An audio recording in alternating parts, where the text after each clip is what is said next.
we've been in business since 2011, and this is something I've seen across the board. So it's not necessarily just builders, it's businesses as a whole. It's almost like businesses lose momentum, moving towards the end of the year. Yeah.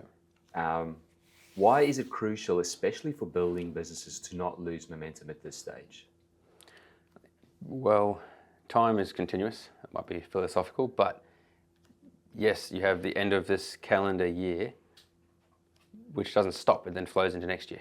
So if you have a mindset, or you're taking, and the way you think is then followed by the way you act, and so then if your actions are slowing down, not taking action for the future, not doing things you need to do now for next year, for the future, then yeah, you're just not planning, you're not putting or sowing seeds for the future you.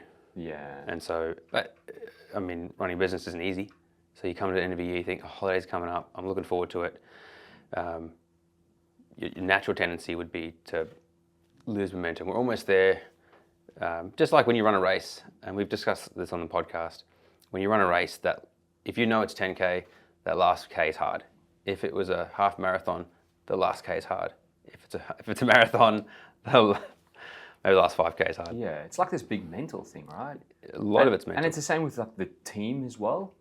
So you might be the leader in the business, you see your team like losing momentum and so on. I think the reason why I really want to combat this, especially for our own business, is that you build up so much momentum throughout the year that you don't want to come into the new year having to start again. Yeah. If you ask yourself the question, do you want to build momentum and then it drop off every year? The easy answer would be, well, no. I want to continue building on that momentum. That's the concept of momentum. Otherwise, you've got to start the new year and you've got to get that in. Then you're facing inertia. Yeah. And it doesn't mean like builders shouldn't go rest over this period. I know it's been a big year. I mean, it's the same with us. Like we're pretty smashed at this time of the year. Always, we're feeling it. It's the last K of our year race. Yeah. And it's you do need that rest and recovery, but you need things in place, and I think that's what we're going to be discussing today. I'm sure we'll get further into that. But yeah, this time of year, we actually recommend a lot of our guys to take a break of some sort. I was chatting with one of our builders just this morning about that, and a lot of new guys coming on board. When I hear out how their year's been, what do they have in place, then we talk about take a break, and we give them some might call it homework, but we give them some really good stuff to go through to best prepare themselves and their team for next year. Yeah, we can discuss that a little bit later as well. I'm just busy reading a book by Arnie. I can't remember the name of the book. Arnold Schwarzenegger. Yeah, but I think it's a pretty new book. Okay. And so you can imagine Arnie, he's always big thinker. He says you've got to think big, you've got to have a really big vision, all right? I mean, this guy's achieved everything he's put his mind to, and every time it's been pretty big, okay? So I've been an Arnie fanatic for ages. I mean, back in the bodybuilding, I used to do bodybuilding. Yeah, that's right. And not sure many people know that from you. Yeah, and I would like just, Arnie's book, just go through it every day, right? So this guy, big thinker, he's like, you need a big vision. The problem is like, he's saying that if you're in this stage of your life that you don't feel like you're winning at all, and you're a bit down, like business might not be going so well. He's like, just start with small little goals, right? I can't remember exactly what he said. He's like, start with 10 push-ups, or walk 1 kilometer, or walk 200 meters. It doesn't really matter what the goal is. Just create the goal, achieve it, because then that'll create momentum by getting you to win. Yeah. That little goal. Does he talk about in the book reflecting on wins? Oh, 100%, 100%. So he's big on, you've got to remember your wins, because as humans, we're wired for like negativity bias. So yeah, I was going to say on that topic, because I'm glad you raised that, because that is something that definitely, talking to our builders, and when we're having the catch-ups with them regularly, then it's a big thing I see, especially for the guys that we work with. The guys we work with are those who, guys and girls who want to be better, do better, grow the business. Then the natural tendency for that kind of person who's pretty driven is, how do I make things better? How do I improve on efficiencies? To do that, I'm then looking at, where do they make a mistake? Where's their friction? Where's a bottleneck? So you constantly almost form a habit to look for the problems Yeah. to solve them, Yeah. which is great. That's the same reason why you look for problems in a market, because problems equal opportunity. Yeah. I mean, we're big believer in like problem equals opportunity. But that can keep your attention on what have I gotten wrong and what am I trying to achieve. And so your attention's often on a gap rather than the gain, which is a great book. Yeah. Yeah. 100%. So now that's good. I mean, before we go into the 3 main topics for today, what are, I guess, some reasons for builders to be excited about 2025? Like, what have you seen? Because there is so much to be excited about. Yeah. So A is reflect on your wins, big or small, from the past 10, 11 months, however many months we've had this year. So reflect on those. Yeah. There's definitely been massive hurdles this year for a lot of builders. But let's focus on some of the positives, right? So what are some reasons for builders to be excited right now, you reckon? Interesting question, because there's probably different levels to answering that. One, the mindset side of things, because that's something we always talk about, is there's a lot of guys, when they work on their mindset, they are excited for the opportunity. Once you can think bigger and you see opportunity, you can change things, you can set goals, then there's the excitement of going after that goal. And so anyone who's driven, who likes, and anyone who understands the concept of we are built to work as human beings, if you're working towards a goal, you're probably going to have a better day than sitting at home doing nothing. Yeah, and think about builders, right? Why did they get into the space? They are naturally wired to create something out of nothing. And it's huge. Like, again, we always say how much we envy builders, because at the end of the day, you can drive past with your kids. There's a physical change in the status quo or in the current state. That house is old, or that is an empty block, or whatever, new state, future state, radical difference. Yeah. Yeah. So I think builders are wired to build something. Going back to your question of why is there excitement, that'll be a big one we often come across, guys who are just excited for setting new goals and going after them. But then there's like looking at the market. A lot of the guys that I'm listening to, talking to, some guys pretty high up in property and valuation, understanding markets, they're confident that there's going to be some rate drops. Not that we ever get into that stuff on this podcast too much, but confident that the rate's going to be dropping, which then makes money more accessible, which then stimulates the economy. Just the shift in global markets since Trump has been elected. He's going to be inaugurated mid to late-ish January or Feb. So there's all of that pent up built. And some of the guys that I was listening to talk about, if you take Trump out of it and look at just every time you have a presidential election, the market goes up. Within a year or two after that, the market grows. Why is that? Just actually, probably not qualified to answer that question. Okay. So I might steer clear of that. Right. But just looking at history, the guys that I'm listening to reporting on that, who do the research, shows that the market goes up. Okay. Same, and then you have one guy who's offering some commentary on, just because Trump is so business, he comes from a business mindset, not from a political background, but from a business background. His whole life, his dad was that way. He sees things from a business perspective and from a capitalistic society, free market. So that is encouraging to any business owner, especially when you hear these guys talk, your big businesses, they see Trump getting elected as opportunity. Yeah. There's going to be reform changes that make it better, a better business environment, therefore more money to be made. Yeah. So there's that. And then you just look at the market. Since he got voted in, what have the markets done? Yeah. And look, stocks, crypto. It's been a few years since the COVID rush and everything now, where every builder, even if they haven't done anything in the past, they could get projects, right? Where we're moving into a time now where the good builders are being shown, if you know what I mean. Mm-hmm.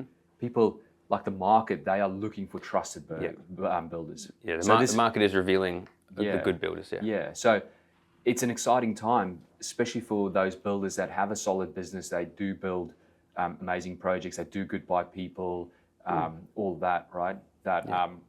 So there's that huge opportunity for those builders because the market wants those people, those builders. Yes, definitely. And I think one thing I'd like to add probably to that is the concept of a real market or a realistic environment, I would say right now is more realistic than post-COVID, but we all have short-term memory, and so you have a thing of the past 4 years. Yeah, we think that's normal. That's normal because work would come easy. But if you looked at what was it like prior to that, more challenging, you had to work for projects. And so the guys who can understand that, appreciate that, and are putting things in place to make the most of the opportunities in the hand and not just think, this is easy. And we've seen some of that. Think it's easy, think it's going to happen, and then it doesn't. Yeah. So moving into I guess the first kind of topic, that was a long-winded intro. Yeah. But I think it's good to reflect on that, which is the topic number one is reflection and discipline. Yes. All right. So give yourself the time to reflect on what were some of the good wins of the year. So you keep that momentum high, and then the discipline to keep the momentum up. Yep. Going into Christmas, New Year, and then starting with a bang, right? So I guess what do you suggest to builders at this time when it comes to reflection and discipline? Often the tendency is to, and we talked about it in the intro, come Christmas break, take a break, relax, If you can prior to that, and sometimes we talk to, again, those 1%ers in November, early December, they're thinking, even October, they're thinking, planning for the next year. So if you can, make some time for that. So plan out, what do I want to achieve next year? What do I want next year to be, how do I want it to be different, better? Give some thought to that. Because if you can have that, then this is what we've seen personally and whatever, it doesn't matter what's going on now. If you've got that goal, and I just mentioned it earlier, if you've got that goal, then you can reflect on, yes, what worked, what didn't work, also what worked, put in place some sort of, even if it's just a goal, just so you can shoot for something. Yeah. But do it now rather than next year. Yeah. Some guys would think, I'll come back next year, I'll get back in the office a week early, and time runs away. Yeah. And you're just probably going to find yourself Feb, March, Easter, and you just catch up. I'll get to it. I'll do that thing. I had a funny, actually, just had to come to mind, I had a chat with a guy yesterday who I spoke to him in January of this year. And he was like, yeah, cool, want to do stuff, let's do it. And then he was like, yep, I just want to get this and this in place, and then we'll do it. And he reached out to me 3 days ago and said, can we please catch up? And I was like, so when we got the call, I said, how's this year been? Nothing's changed. So he's just lost 12 months. Yeah, that's the thing. I mean, we all have something like this in our lives on all different levels. I mean, for some it might be like fitness, especially in the new year, you're like, this is going to be these are my fitness goals, let's go. And then my new year goals. Then life gets in the way, you've got kids, you've got the business, like a million different things, and you don't get anywhere. And then, all right, end of the year, all right, next year's going to be different, right? Yeah. So it's, big.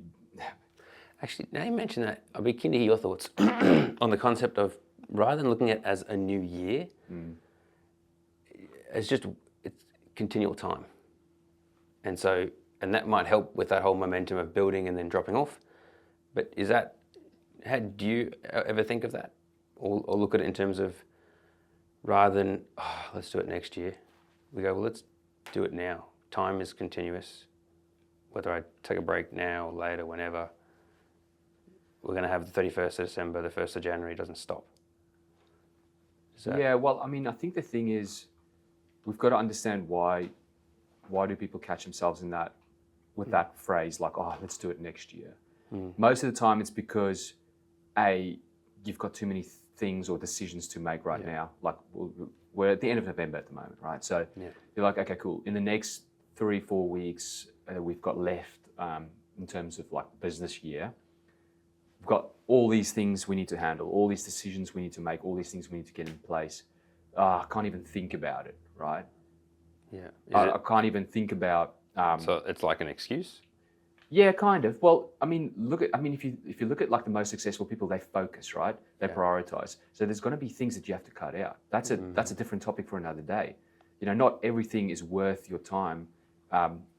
you know, and the energy. Like you've got to focus, and that's why the best and the most successful people have been able to focus. And I think that's another thing we should definitely mention in this podcast is like this momentum going into the new year. Like, what are you going to focus on? What are you going to stop doing? Because I bet you there's things that you're doing right now. But if we dig deep and you understand why you're doing those things, well, is it because you are scared of success maybe? And then you're not doing the thing that will lead to success? Interesting. As you start talking about that, I'm just thinking of all these builders of ours, like our top guys, where they're all been putting things in place this like the back half of this year in preparation for next year. Yeah, like right. that's how just shifts in their business, hires or culling or looking at new markets and building a strategy with us around entering a new market or just there's investing been some huge in shifts, right? Investing well before next year. Definitely. It's probably the year I've seen the biggest changes in terms of like builders like changing or shifting, pivoting. Yeah. Which is good because they're like markets. Yeah. The market shift or market demand or just to go after the opportunity that's which is great because if you look at it, the whole Blockbuster story. Yeah. You know, Blockbuster went out of business because they didn't evolve. Yeah. They didn't pivot. And then see you later. Like Netflix came and, you know, just destroyed. So and Blockbuster could have. I mean, you can go do the research. Like they could have done it and they could have dominated. One thing I was surprised at recently when I heard a bit more story on that whole, because that's a classic example, is that how Netflix, because most people know Netflix as this online streaming. That's how it is today. But it was pretty cumbersome what they used to offer. Oh, yeah. They used to ship out CDs, DVDs. You would watch it and then you'd have to go and mail it back to them. Yeah. That seems to me crazier than going to Blockbuster. Yeah. There's more friction there, essentially, to making the sale. Yeah. But the one thing they were good at was they were always pivoting and towards the market, like what the market wants. Yeah. And that's exactly it, you know. So in terms of our builders, like what you just said there, what you've seen, like I think I've seen some of the biggest shifts this year across the board for builders going like, okay, well, we need to shift here. Like, where's the opportunity right now, you know? Yeah. So, no, that's good. I think a big one is like a few questions you can ask yourself in terms of reflection and discipline is like, what defined some of your most successful projects this year? That's a good one. Another question is how are you turning challenges into growth opportunities? Again, we were just talking about this. What, you know, what challenges are you facing in terms of market? How are you pivoting, shifting towards the growth? And then a big one, I think this is one you put in into the notes. Do you want to share this one? Daily habits. Yeah. So looking at, I was here, so what daily habits keep, I wrote it out as what daily habits keep top builders focused during slow periods. Yeah. And the slow periods when discipline is most important. Yeah. And I was reading about that last week. It's in the slow periods that discipline is way more important. But so often in the slow periods, people go, things are slowing down. Maybe I will turn this into a holiday. Or maybe I'll do this. Let's just slow right down. Everything's slow. We're going to slow right down as opposed to staying focused. Because if you stay focused, I used this example this week, and yes, it's extreme, but I'm exaggerating it. It's a real example, but it's extreme for the purpose to elaborate, to make it clear. Elon Musk talked about, he puts in 100 hours. You know, average person would say they've put in a big week if they put in 50 hours. And it is. In a year, he's done double the amount of work that the average person has put in a big week. Do you think it's just because of the sheer momentum that he's got? Because if you look, we've spoken about this. I think you and I spoke about this like 4 or 5 years ago. Yeah. It's so hard to start a train. Like, if you imagine that it's still standing train, you've got to get it moving. It is so hard to get it moving. Yeah. Like if you have to push it. Yeah. But if it moves inertia. And I actually saw my physics teacher last week who taught me that concept. Who's that? Mr. Lewis. Okay. Oh yeah. He taught me physics as well. Yeah. I only did it for a quarter. But yeah, so yeah, going back to that. But yeah, getting anything that's heavy moving from a standing position is inertia, which is the resistance to that change in that current state. Do you think a business is heavy? Oh my goodness, yeah. I reckon it's harder than a train. Totally. But that's the thing. There's so many more things. So back to your point, like, these are like slower times, whatever. Yeah. Let's stop the train. Yeah. Let's wait it out. Yeah, how does that? Or do we shift course? It's a little bit different to a boat. You can't just shift anywhere. Yeah. Maybe a boat's a better analogy. You can, and it's not to say that the business will die. That's not what we're saying. But there will be other trains on other tracks that keep moving. So when you get started moving again, how far are those other trains ahead? And let's remove that. Let's say, because we're big on don't compare yourself with people. What race are you running? Yeah. How far further ahead would your train be if you had just kept moving? Yeah. I'm not saying you keep stoking that fire. Some people have the ability to do that. But just something to keep that momentum going rather than pulling the brake. Yeah, and I mean, just back to your point with Elon Musk, like, how does he achieve so much? So my question is, like, he is a special breed. Yeah, and also he's on a train that's moving so fast, and he's not going to stop that thing. And he's got ginormous goals. Yeah, absolutely. So, but yeah, not everyone can be Elon Musk. That's not what I'm trying to say. Yeah. It's just an example to see the difference. Yeah. If you put in more work, then pulling back, or the person next to you, how much further ahead are you going to be down the line? And just back, I guess, to today's episode, a good analogy again, the train thing is: are you planning to stop this train over Christmas and then start it back up over January, or are you going to keep it moving? And I know it's a little bit more. It's more of a mindset thing we're talking about here, because obviously tools go down. Yeah, everything stops. Sure. Yeah, physically. Yeah. But what are some of the things? And we'll talk about that in segment number 3 today. Okay. That we're getting a lot of our clients to do before going into, and also during the rest period. But yeah, segment number 2 is pipeline mastery, right? So yeah, building a strong pipeline. I mean, this is every builder's goal, top of mind. Like, this is something they focus on. Part of business. Exactly. Yeah, but it's a big topic because it gets brought up a lot. Talking to a lot of guys this year, their pipelines have been through some turbulence, and so I think they see us as a trusted partner. Often they come to us with, this happened, what ideas do you have? What else can I do? And then I might have a brainstorm with them or plan around, okay, talk me back through what's in your pipeline. And there are times where, okay, that deal is, let's say there's a loss in that client's family. That deal's not going ahead. They're not ready to make that move emotionally. Not going to happen. But there are other times where, and this is often the case, where it's like, oh, that project's gone dead. And they overthink it. And they think, oh, I've lost it. And then I encourage them and give them some ideas on how to creatively follow up.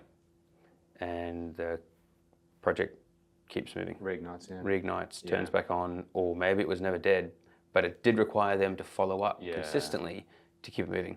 Yeah. So I think one thing I just want to say is that, look, let's assume you've got marketing in place. Yeah. You've got that constant awareness to the market, like people that actually know about you. You're staying in front of them from a marketing point of view. You've got stories that connect with them. Your project portfolio looks great. It actually matches with what your particular market wants. All those things, right? So let's say you've got all those things in place, because we've done heaps of podcasts on marketing that they can check out, and we'll be doing future ones as well. I guess the biggest opportunity you and I spoke about before is the opportunity of the sales process, that whole pre-construction phase. Totally. So I think we should just delve into that a little bit deeper, because I think that's where the biggest opportunity is right now. Yeah, and that's on a really obvious level. That's where the most opportunity is, because that's where guys would have something that looks good, they think it's happening, and then it drops out. Yeah, and I think it's obvious, and a lot of the time the obvious things you kind of like, you forget about it. Like you just turn blind to it. Yeah. Because it's so obvious. Yeah. And it's like breathing every day. Like, how important is breathing? You don't even think about it. Yeah. But we have to focus on, okay, the pre-construction phase. Like, what are some of the things you're seeing there? Again, I know we harp on about mindset, but if you come from the last couple of years where there was more abundance, you can't take the same level of action. And some of the guys, I think a lot of the guys we talk to understand that totally. And so they do take more action. But I don't know if they just put a glass ceiling on themselves in terms of what they think is appropriate action to move a deal down the pipeline, how much responsibility they're willing to take. If I talk to some of the guys who are winning some of their biggest projects, that they've ever won on deals that they shouldn't, like, logically think, that's insane. One guy's young builders, won their biggest project, it's like double the value that they've won prior to that, and they were up against long-term veterans in that space. But then you understand and talk to them about, okay, what all did you do to win that project? They went all out. Yeah. All out. And very creative, consistent. That's it. If you look at builders and, builder, next door to you's got the most amazing project, it didn't just happen overnight. Yeah. Like, we've done heaps of episodes on this with some of our clients. Like, don't just assume, by looking at those people. But I think so this mindset thing, I just want to dig deep there. Like, obviously, like, we love Grant Cardone. Yeah. And we suggest all our builders should consume this guy's stuff. Doesn't matter what you think about this guy. Yeah. Even if you want to take it with a pinch of salt. Yeah. If you do 10% of what he talks about when it comes to specifically sales and that follow-up, because that's the whole... mindset, man. And thinking mindset. Big, all that. Yeah. Like, I think too many people go, oh, this guy's loud, blah, blah, blah. Like, forget about that stuff. Yeah. Look at where you are right now and then go, does this guy actually have something to teach me, right? So we always we've taken clients to America, like we went as a group, 10X GrowthCon, like how massive is that, like in terms of mindset? Well, look where those guys are now. Yeah, exactly. So I guess, in terms of like Grant Cardone's rule of like 10X and so on. Yeah. Yeah, what do you suggest for builders to do? Because I think they think projects should come a lot easier than they do. Yeah, I think the mindset of, and GC, or Grant Cardone talks about this, is put in whatever you think it's going to take, the effort and resources, but definitely effort. Apply 10 times more effort. Yeah.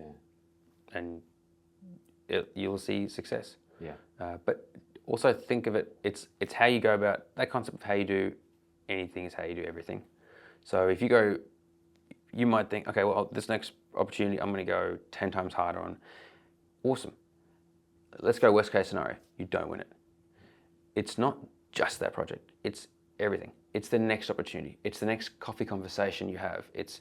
You might have a coffee conversation with someone potentially could feed you work in the future, whereas most people would have that coffee and go, that's nice. We should do this again sometime. And leave it there. Mm. Well, if you're thinking, oh, we should do this again sometime, what are you doing to do it again sometime? Yeah. What did you follow them up? Did you, when it comes to follow-up, GC blew my mind on just how creative you can be. Yeah. And we're not talking about sending gifts and hampers. It's like there's so many little things. So specifically about pipeline, what are some, just give builders like 3 things they probably didn't think about, how they could follow up. The super simple one, a lot of the guys out there who know me, have engaged with me, talked to me, selfies. Selfies, yeah. So a selfie photo. A selfie photo, even better, a selfie video. Yeah, right. And at first it's going to feel awkward, but send them a video. If you're busy talking to a prospective client, you're busy going through that whole pre-construction phase of them, working at closing that deal, send them a selfie the next time you think of them and what triggered your mind to think of them, if it's positive. So, for example, they want a certain feature in their home and you're busy quoting on it. You could do it as directly as that. It's like, I'm busy pricing it. Man, I just love that what do you call it? Like, let's say that cafeteria window that you want, that opens up out onto the alfresco area from your kitchen. Just want to say, love that feature, and so stoked that you want to put that in. We've done that on a few projects, And actually, here's one. I just pulled up on my screen. And you might selfie them like that and show them. And, I'll send you a photo of this. This was one we finished last year. Yeah. And man, the clients just love it. And they're always out there using that window. And the thing is, it seems so easy, this whole thing, and you're like, oh, it's too easy. I shouldn't do it, or I'll get to it, or whatever. I need to do bigger things. Yeah. I need to do something more crazy. Yeah. But the thing is, like, if you put yourself in that client, that prospective client's point of view, they're going through this whole journey now to renovate or build a new home. It's huge in their mind. Yeah. And no one else is doing it. Like, no other builders are doing it, showing them. Yeah. So, and you can never put enough importance on wowing someone. Yeah. Continuously. So that should be the mindset. It's not the selfie video. It's how can I wow this person? I could just send an email. Yeah. Or some builders might have the mindset of, well, I'll get more information together on assessing their design, their block, whatever. Then I'm going to get back to them. I've had builders in the past where I go, cool, so that you had a consultation with them, you're going to go away and do some work and come back to them with something. How long is that time period? And they might say, 6 to 8 weeks. And I go, cool, how often are you interacting with them in that 6 to 8 weeks? And they were like, what do you mean? I'm like, what do you mean, what do I mean? How often are you touching base with them and providing value? No, we're not. We've got nothing to show them or explain. We put the package together, we put something. Man, if this person is talking to you, then they are taking considerable action. They're excited. You think of how often they would be raising in conversations with friends and family, footy clubs, dinners, whatever. It's the only thing they'll be thinking about. Yeah, it's the biggest thing that they're doing at the moment. Yeah. So it's going to come in conversation. And so what are you giving them to talk about, discuss? Because if they keep raising a conversation, and I guarantee this happens, because we've heard it, is, I'm busy looking at and doing this renovation or this project. Busy talking to a builder, and the client and the friend goes, oh, well, what's the latest on it? Oh, we're just waiting to hear back. If I was that person and I hear myself saying for 6 weeks, oh, we're just waiting to hear back, that's not going to really build a good perspective on. I just keep waiting on hearing back from this builder. In that time, and this builder specifically, we then broke it down. I go, cool, what are you doing between those two milestones? Oh, I'm getting a soil test done. Yeah. But why would they want to know about a soil test? Like, man, if you can send them results to a soil test, tell them what it means. Yeah, make it about them. Wow it. Yeah. To them, they're one step closer to having their dream home. Yeah, and also you're showing that, like, the things that you're doing, why it's important for them. Yes, that is a big, I'm glad you raised that, because we talk about that being that value behind closed doors. So a lot of the builders that come to us, there's that value behind closed doors that's not being communicated. Now, some of that value, due to the way certain people communicate, is never revealed. Yeah. And in many cases, you don't have to tell them everything you're doing. In large part, you're making things look smooth and easy on the surface while you're doing all the hard work. That's what they're paying you for. But if you can communicate just what you're doing, how you're doing it, and the importance, and then why it's important to them, and the value it's going to provide them in that time period, and there's lots of ways you can go about doing that. I gave this client I have in my mind in particular, I said, cool, do this, at these time periods, here's a tool to utilize. If you want more information on that, you can reach out and I can talk to you about it, but they implemented that. 6 months later, we discussed it, and they're like, man, there is no one that competes with us. Once we started implementing that, and they were talking to other builders, we just left them in our dust. That's so good. Yeah, because we're just providing way more value, way more leveraged time with the client. Leverage meaning like they're not face to face with the client all day, every day. Yeah. But how do you leverage your time so the client feels like you're spending more time with them? Yeah, it's just crazy. That's awesome. Crazy. So, okay, obviously 2024, it's probably the year that we've seen the most like contracts fall over, which kind of sucks. Big time. So what's the actual problem you see with contracts falling over? Yeah. So and disclaimer, just before we go into this, there's going to be times where contracts fall over and it's completely out of anyone's control, right? So I totally get that. Mm-hmm.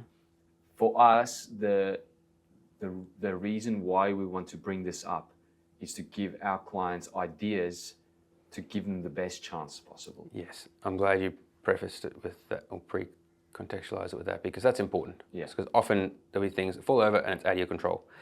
And there'll be some people out there, business owners, just people in life, when things fall over, you think, worries me. Now, yes, sometimes it's out of your control. But if you have a mindset of, okay, what could I have done different? What can I implement to make that less likely to happen the next time, if you keep iterating that, eventually it'll start happening less. Yeah.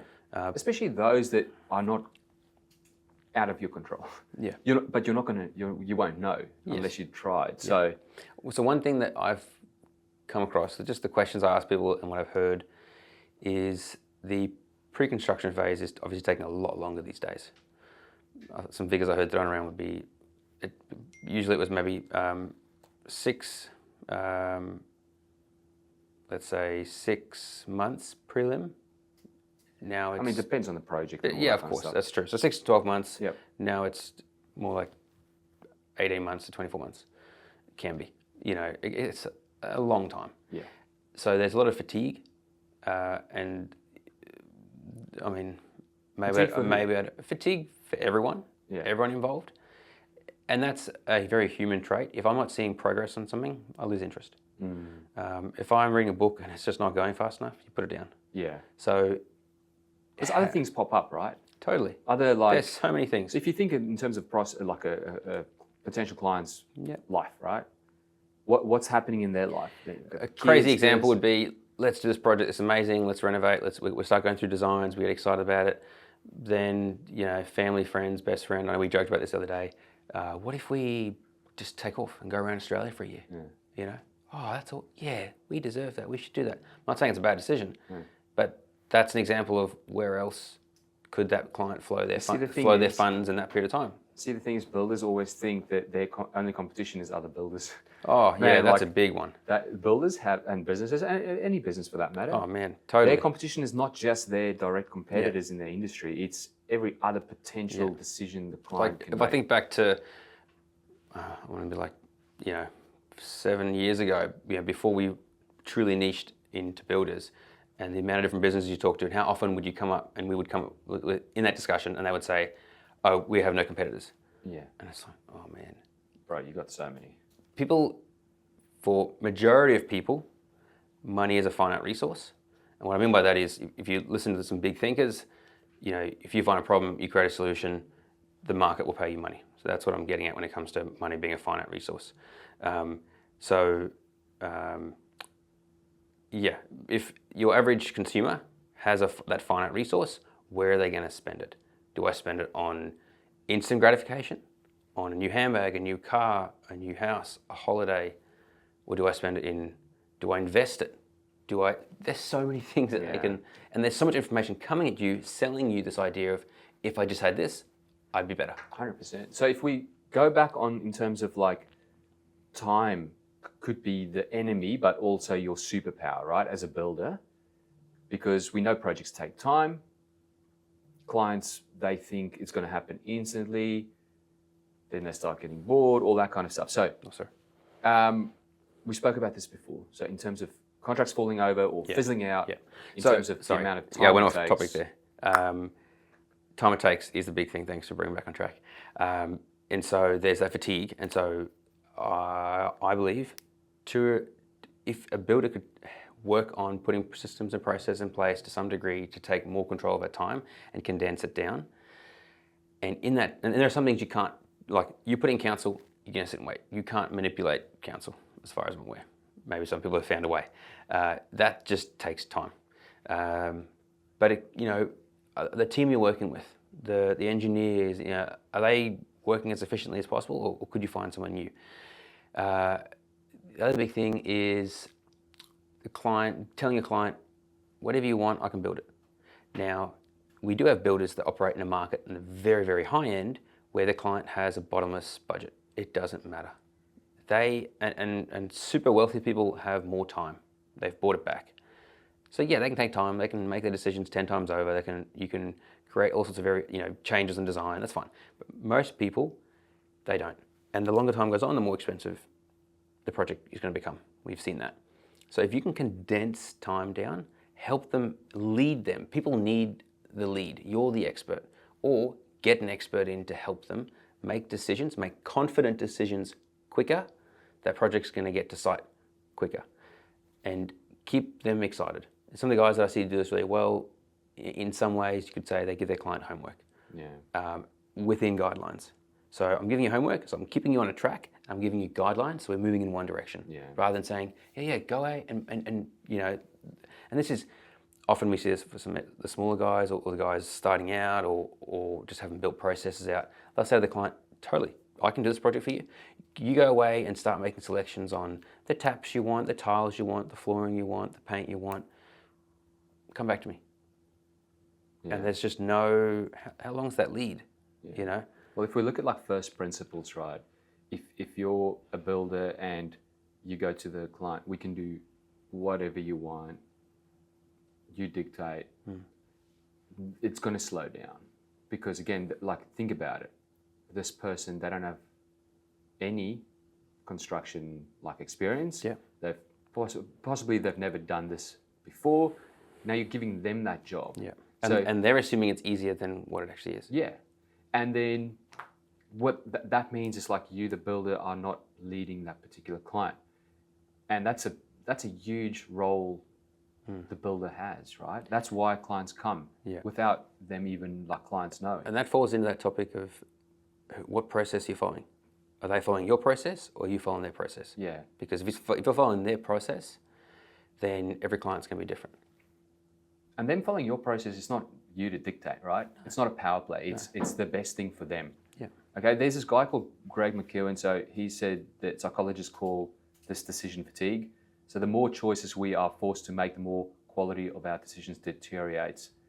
All right, so this highlights how the sheer volume of decisions can lead to decline in decision-making quality, emphasizing the mental toll that comes with constant choice making.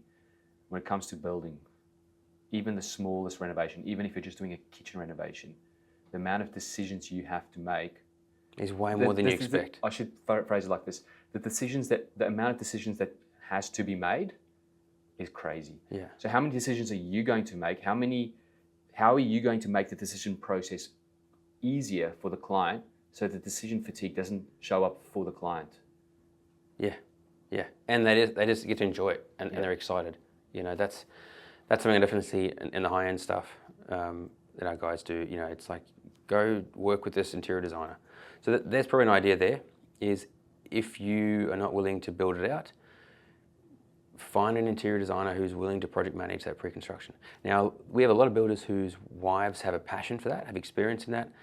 Some, I think, some lack the confidence, I think, to make it an actual thing within the business. And often we're big to encourage them. It's like, you don't realize the value that you're providing your business and that client if you can help better project manage that design phase and making decisions.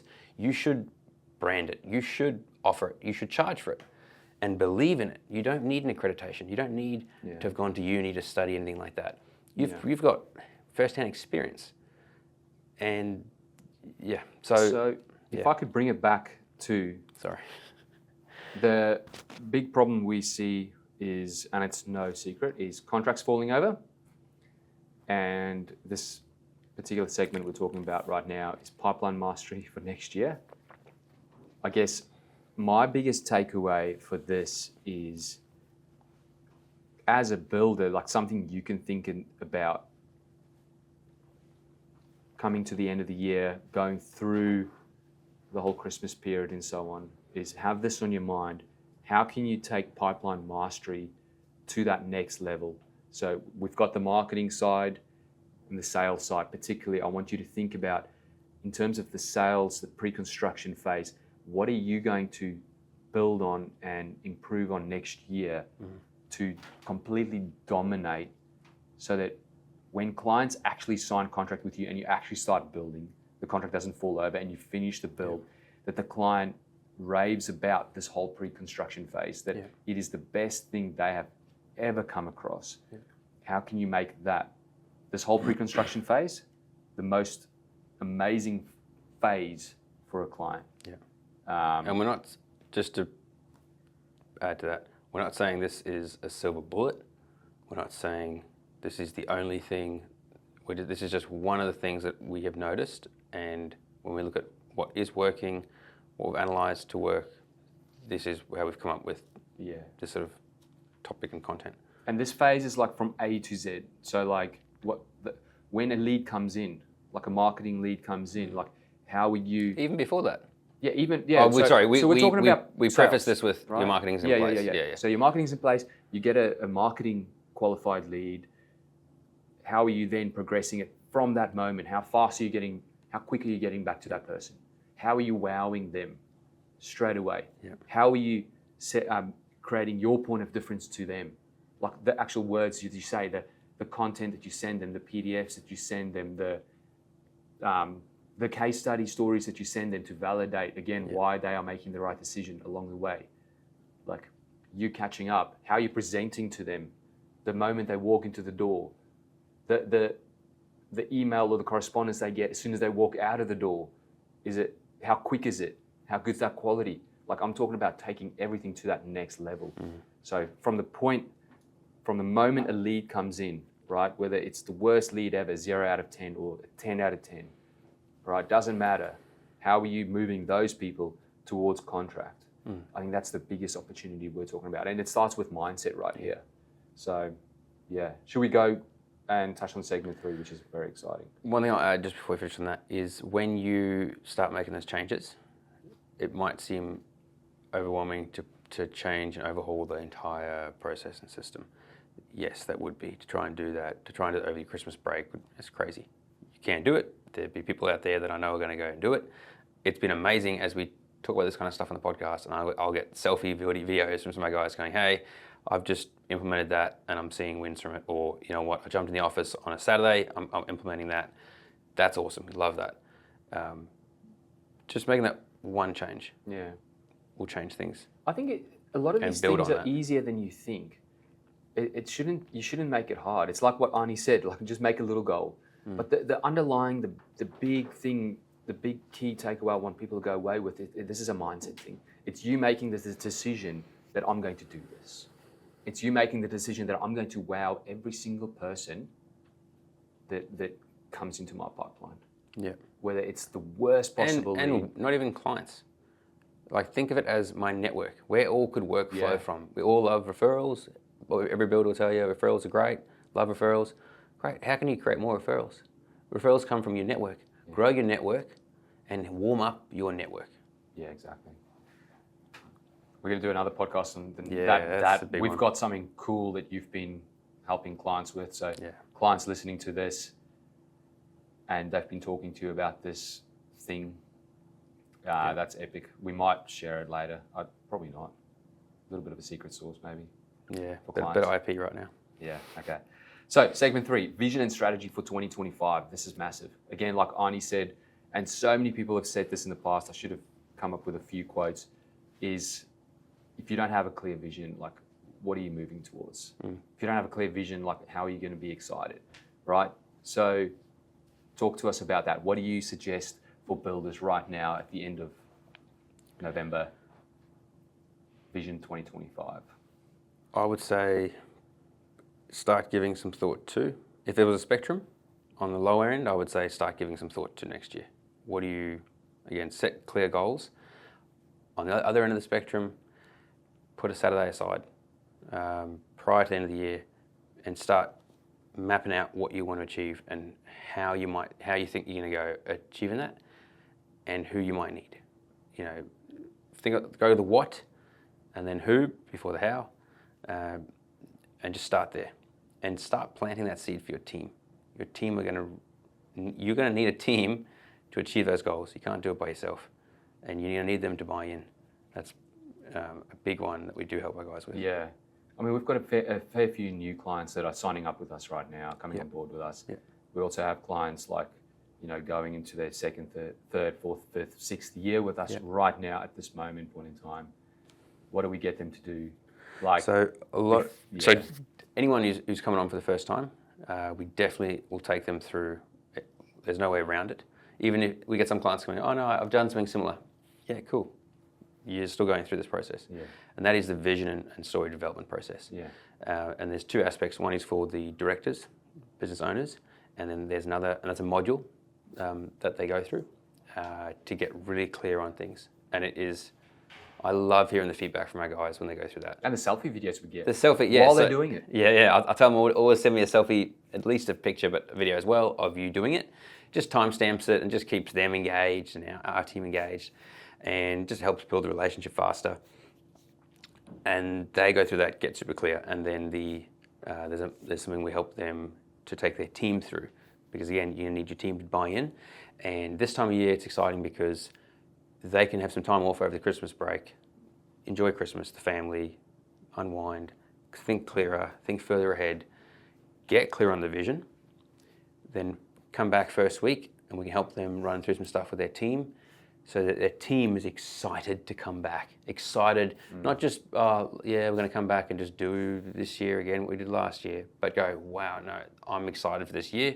I'm excited for the impact we can have on the future that I can see here. So why do you find, like, why do our clients love doing it during kind of like this period instead of like going, let's wait until January, like end of Jan when we come back? I think a lot of people understand that if I wait till then, you're just kicking the can down the road, and something else might come up.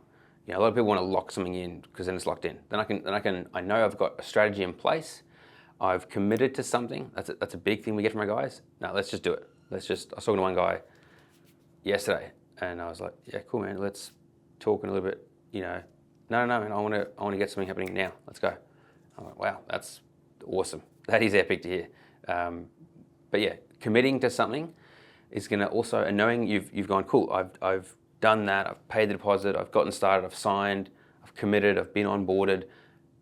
I can actually go away and relax on my holidays rather than fear, what am I going to do this year? I'm going to have to change, and you haven't got something in place. Then are you actually able to switch off over the holidays?